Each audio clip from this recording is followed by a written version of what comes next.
A cultura informa, opinião. Ele está chegando para comentar, Dido, professor, presidente de partido, político, nosso amigo Rafael Delon. Forte abraço, seja bem-vindo. Não tenha dúvida. Hoje eu vou tratar de um tema internacional, viu, André, que você também fez um pequeno spoiler no comentário com o Davi, e que às vezes, Dido, quando a gente olha uma matéria relacionada à Ucrânia, relacionada à Rússia, parece que não tem nenhum link, ou parece que não vai afetar nada a vida de quem está em Caruaru, de quem está em Pernambuco, de quem está no Brasil. Mas o primeiro ponto de tudo é a gente observar a importância, mais uma vez, da política. Não tem para onde correr. Os estados, os países serão e sempre serão, pelo menos até então, governados por pessoas que foram ou eleitos ou colocados lá.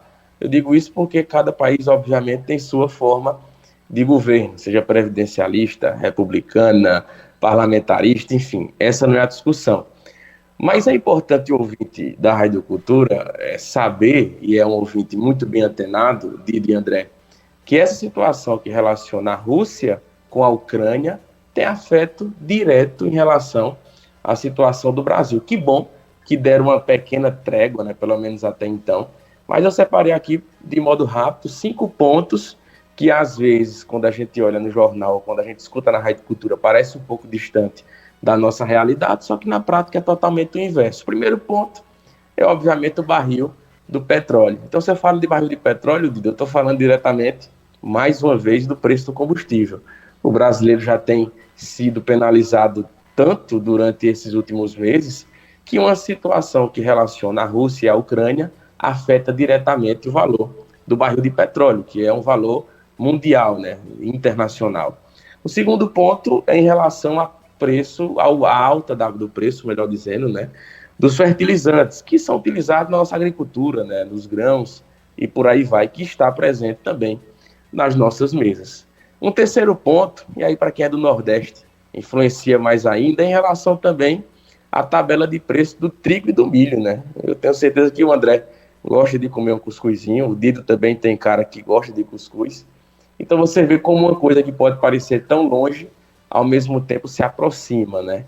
O quarto ponto que eu coloquei aqui foi a alta valorização do dólar, né? Que consequentemente também tem reflexo direto nas questões brasileiras. E por último, o menor crescimento econômico. A gente sabe que quando o mundo está bem, o bolso vai bem. Quando o mundo está mal, a economia também nossa vai mal. E aí gera o desemprego, gera a inflação e gera tudo isso. Então, tudo isso relacionado a uma ciumeira do Vladimir Putin, que tem um papel mundial significante, né, muito forte, em não querer permitir que a Ucrânia entre na chamada OTAN, que é a Organização do Tratado do Atlântico Norte, que é, na realidade, é uma aliança militar, né? O que acontecer com um país, obviamente, os outros irão abraçar também. Então, eu faço esse paralelo inicial, tratando da questão internacional e trazendo para a realidade local, para a gente ter noção de como política internacional, de como geopolítica, de como situações que às vezes a gente só escuta na rádio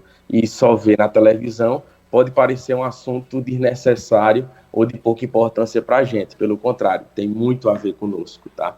E agora puxando para o link a nível estadual e ainda falando também do próprio governo federal, nós temos a sinalização aí concreta da pré-candidatura do ministro do Turismo, que é pernambucano, o Gilson Machado Neto, na possível chapa que vai defender o palanque de Bolsonaro aqui no estado de Pernambuco. Esse é um direcionamento que o presidente atual já confirmou através de algumas entrevistas e, obviamente, iremos acompanhar os desdobramentos. A pergunta que não quer calar, de André, é por qual chapa seria?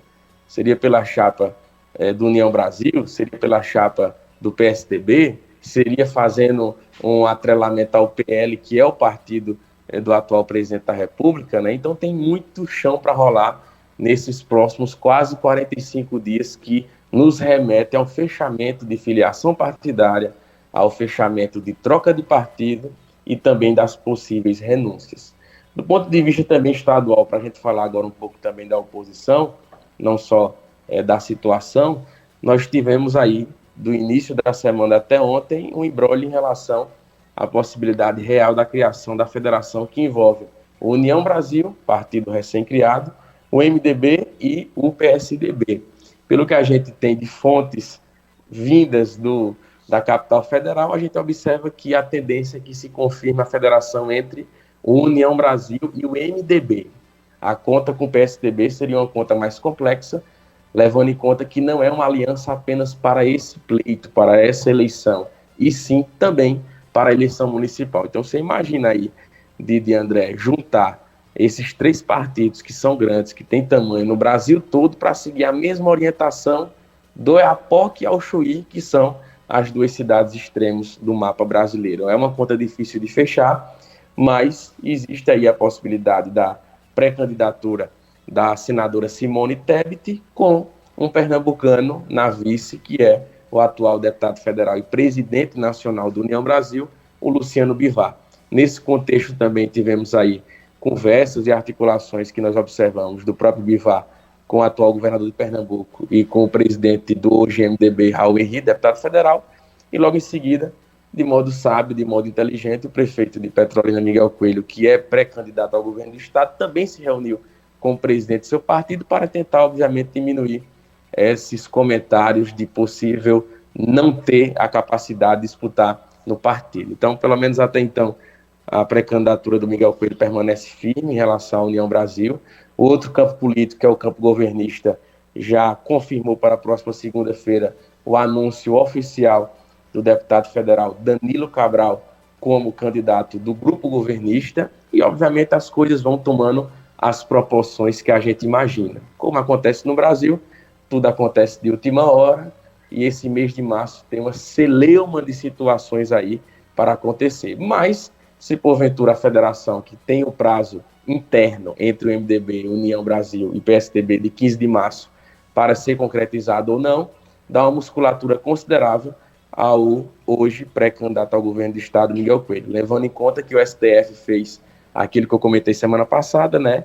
Na minha concepção, a aberração jurídica, que é colocar o prazo até o dia 31 de maio, mas os líderes partidários disponibilizaram o prazo aí de 15 de março para ter um direcionamento. Eu acredito que foi um prazo sensato, levando em conta as organizações que devem ser feitas nos estados e também, principalmente, das chapas proporcionais. Trazendo agora para o aspecto local, e aí hoje eu fui longe, viu, André e Dido? Trouxe a Ucrânia, a Rússia a nível internacional, joguei para nível nacional, estadual, mas eu não poderia também de frisar algo local e que influencia diretamente a vida de todos nós caruaruenses. E é importante que nós, enquanto cidadãos, enquanto partícipes do município, de como dizia Nelson Barbalho, pai de Caruaru, a gente saiba o que está acontecendo nos poderes, seja ele legislativo, executivo ou judiciário. Mas, de modo específico, hoje, no legislativo, a gente não pode deixar de citar uma situação que vem sendo discutida há vários dias em blogs da cidade, em rodas de conversa, em situações de telejornais do município, que é o projeto de lei que institui o pagamento da cota parlamentar no valor de até R$2.000 mensais. Eu já tinha comentado outrora que o atual presidente da Câmara, o vereador Bruno Lambreta, ele vem fazendo um trabalho bem eficiente no que diz respeito à sua capacidade enquanto presidente do Poder Legislativo. Isso é público e notório. Bruno tem tido uma sensibilidade, ao meu ponto de vista, bem interessante no que diz respeito a situações administrativas, a situações para o próprio futuro da Casa José Carlos Florencio. Mas a gente não pode deixar de citar que para este momento o qual o Brasil vive, o planeta vive, Pernambuco vive, Caruaru vive, trata-se de algo totalmente desnecessário para o momento econômico qual a gente vive. Tá? Você tem um acréscimo aí no valor de R$2.000 de cota parlamentar para arcar custo de alimentação e combustível para cada dia, com todo respeito aos 23 que foram eleitos soberanamente pela voz do povo, obviamente não é uma coisa racional, nem muito menos plausível para o momento que a gente tem vivido no Brasil, em Pernambuco e em Caruaru. E somado a isso também, ainda existe outra matéria, né, que vai ser colocada hoje em ponto, que é o acréscimo, que é o aumento de até 50%, né, no valores das diárias para os vereadores e para os servidores.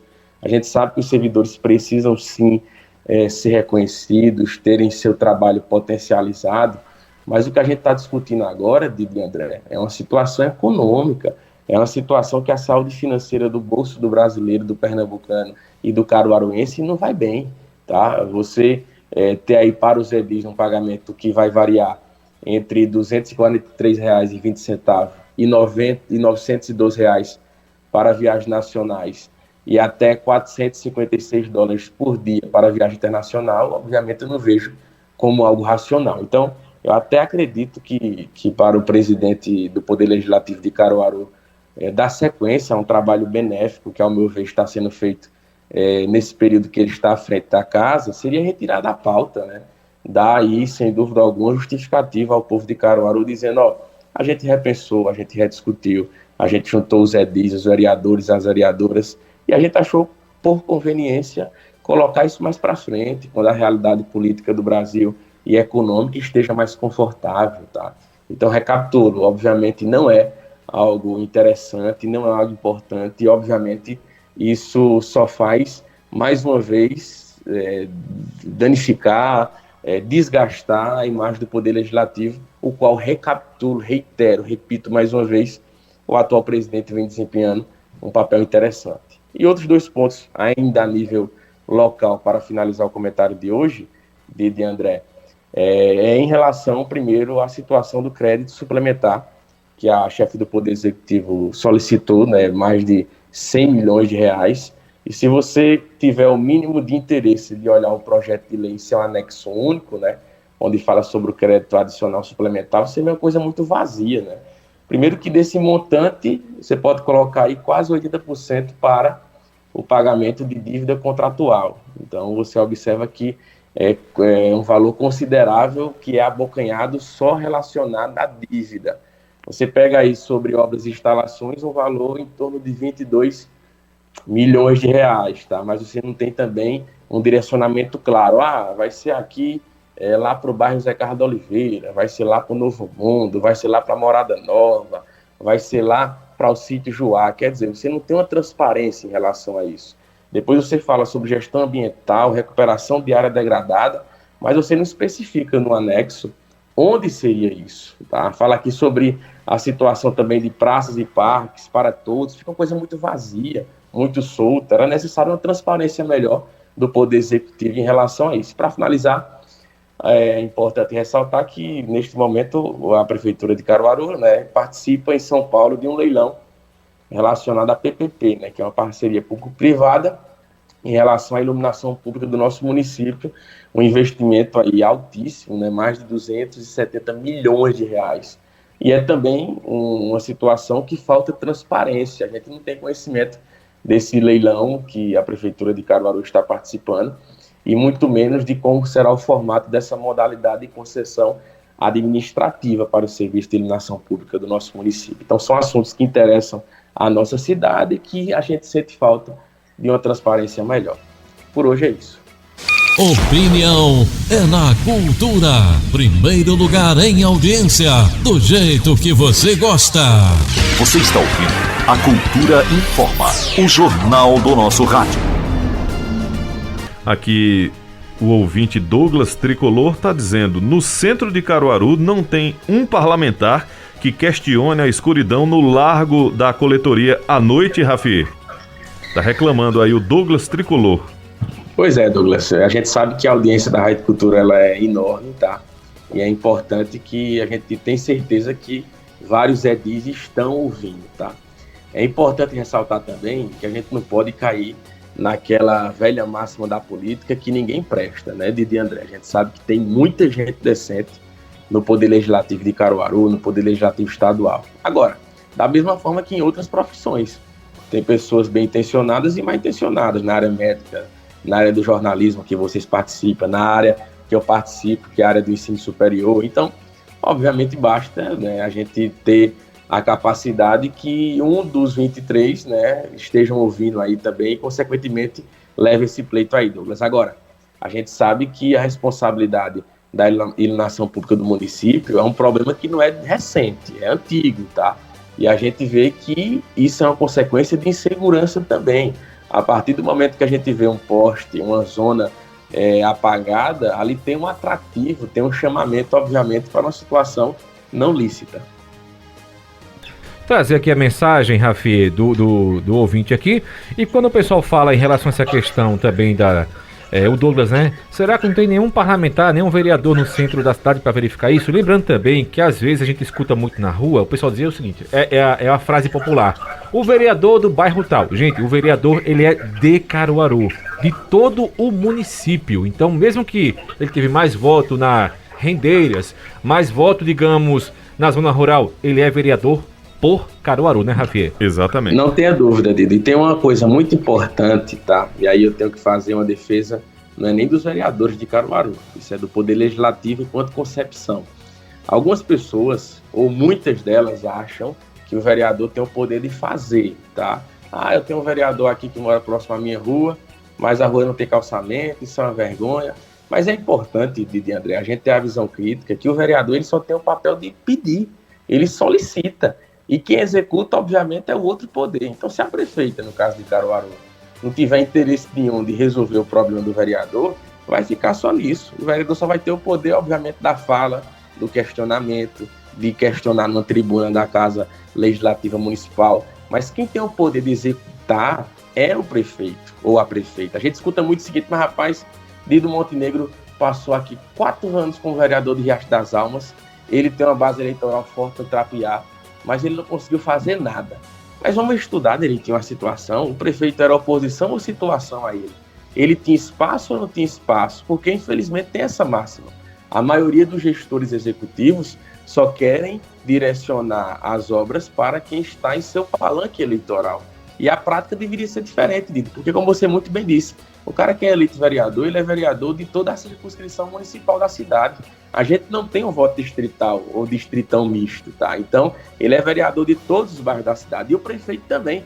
O prefeito, ele não é apenas prefeito ou prefeita de quem votou nele ou nela, ou da base governista dentro da Câmara de Vereadores. A gente sabe, por exemplo, tratando de Caruaru, nós não temos um líder do governo, tá? Ou uma líder, tá?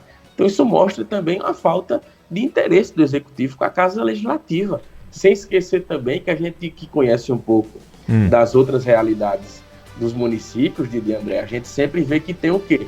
Uma secretaria, uma pasta que é responsável por fazer esse trânsito, esse elo entre o Poder Legislativo e o Executivo, tá? E em Caruaru a gente não tem um agente político no Poder Executivo que faça esse elo, André. Falar em iluminação pública, a gente não pode esquecer que hoje, na Bolsa de Valores de São Paulo, está recebendo o leilão promovido pela Prefeitura de Caruaru para a parceria público-privada, PPP, na modalidade de concessão administrativa de serviço de iluminação pública. Isso mesmo, a concessão que vai ter duração de 20 anos, também vai implantar LED em 100% dos pontos de iluminação de Caruaru. Os investimentos previstos chegam a aproximadamente 270 milhões de reais. Então, André e Davi, pois não. Caruaru famosa, né? Na Bolsa de Valores de São Paulo. Exatamente. Inclusive, daqui a pouquinho nós teremos, às 2h da tarde, justamente esse evento acontecendo. E aí algumas pessoas poderão participar, acompanhar justamente pela internet, viu André e Rafi? Inclusive a gente tem aqui, a gente recebeu do Hélio Júnior, que faz parte da Secretaria de Comunicação, não é? É um dos secretários, na verdade, não é? Justamente essa informação sobre esse evento é importante. Caruaru aí vai se destacando nesta questão, mas a gente está aqui inclusive com foco de falar sobre esses valores e a importância, não é, Rafi, de que sejam bem empregados os valores, se tudo se concretizar, né, sejam realmente bem empregados. É isso que eu falei, Dido. Primeiro a gente ter noção que isso está acontecendo, tá? O caruaruense precisa saber disso, esse é um ponto. O segundo ponto é a gente relembrar que poucas pessoas recordam isso, que desde 2009, tá, a responsabilidade da iluminação pública não é mais da operadora no estado, no caso em Pernambuco da CELP, tá? Então a responsabilidade do Poder Executivo Municipal, isso em todo o Brasil, no mais de 5 mil municípios. E o terceiro e último ponto sobre essa questão, Dido, é para você ter noção de como a responsabilidade na gestão pública ela tem que ser considerável, porque essa concessão que está sendo discutida lá na Bolsa de Valores hoje em relação a Caruaru, ela tem aí um período de duração de 2 décadas, tá? Então, quantas gestões não irão passar durante esse período, tá? Então é importante demais a gente observar. E por último também, aí é outro ponto fundamental, é o valor dela, tá? Não é um valor, como a gente está acostumado a falar no ditado, não é uma mixaria simples, tá? A gente está tratando aí de 270 milhões de reais, tá? É muita grana, é muito dinheiro. E obviamente a gente precisa ver isso na prática. E obviamente isso detalhado nas ruas, nas vias, para não acontecer o que o próprio Douglas está falando. E olha que Douglas falou do centro urbano da cidade, né? Quiçá imagine os rincões, as distâncias do centro urbano do município. E no município de Agrestina, quem está ouvindo é o Arnaldo Silva do Vassoural, Jéssica Santos, Rosime e Cauá. Estou em Serra do Jardim, após a Bica do Tambor. Tá desejando um abraço e uma boa tarde aqui para Rafi Delon, o Muito Arnaldo obrigado, ela tá num Silva. local bom, viu? Turisticamente muito bem conhecido, muitos ciclistas, muita gente aí da turma da bike que faz muita trilha por aí. Um grande abraço. Abraçar também aqui o Paulo Sérgio Silva, o Bruno, Jairo, Francisco do Salgado, todos ligados aqui também o Zezo do Sítio Guarita. Isso, um abraço também para Gerson Cabral acompanhando a gente, deixando aqui uma boa tarde. Tem aqui o Erivaldo Mariano que diz em relação aos valores, você coloca assim: isso é uma vergonha, apesar de ser legal, é imoral, um tapa na cara do povo, vereadores com salários tão altos, querendo regalias, que essa é a questão justamente aí desse auxílio combustível, digamos assim, não é, Rafi? Pois é, Dido, mas eu acho que o vereador presidente da casa, ele tem uma oportunidade de mestra aí, tá? De retirar isso de pauta e, como disse anteriormente, mostrar à população de Caruaru, obviamente, que repensou, tá? Obviamente, a política é feita de erros e de acertos, tá, Dido? Isso pode ser algo que seja importante mais para frente, mas para o momento não é, tá? A gente sabe que é totalmente desnecessário para a realidade que a gente está vivendo, tá? E eu tenho um respeito enorme pelos 23 vereadores, conheço quase todo a nível pessoal, e aqui a crítica não é pelo trabalho pessoal, é pela questão do momento econômico mesmo. E se é algo que relaciona o dinheiro público, obviamente a gente tem que colocar na vitrine de André, é algo que tem que ter responsabilidade. Então não é cabível, tá? Com todo o respeito que eu tenho aos vereadores de Caruaru, que aprovem essa cota parlamentar de R$2.000, tá? E que também aumente aí 50% os valores de diárias para os vereadores servidores. Deixa um abraço também, viu, Didi André? Sim. Nosso grande amigo Arnaldo está aqui participando também. Ele é um grande liderança lá da Feira de Variedades, antiga Feira do Troca. Não perde um programa. Obrigado, Arnaldo. Um grande abraço. Professor Rafier, a gente agradece os seus comentários nesta quinta-feira aqui no programa. Boa tarde, bom final de semana e até a próxima oportunidade. Pelo contrário, André, eu que agradeço mais uma vez a vocês da Rádio Cultura pela oportunidade. Um abraço seguido, um abraço a todos os ouvintes da Rádio Cultura e se Deus quiser, semana que vem estaremos de volta. Uma boa tarde a todos e até mais. Forte abraço, Rafi.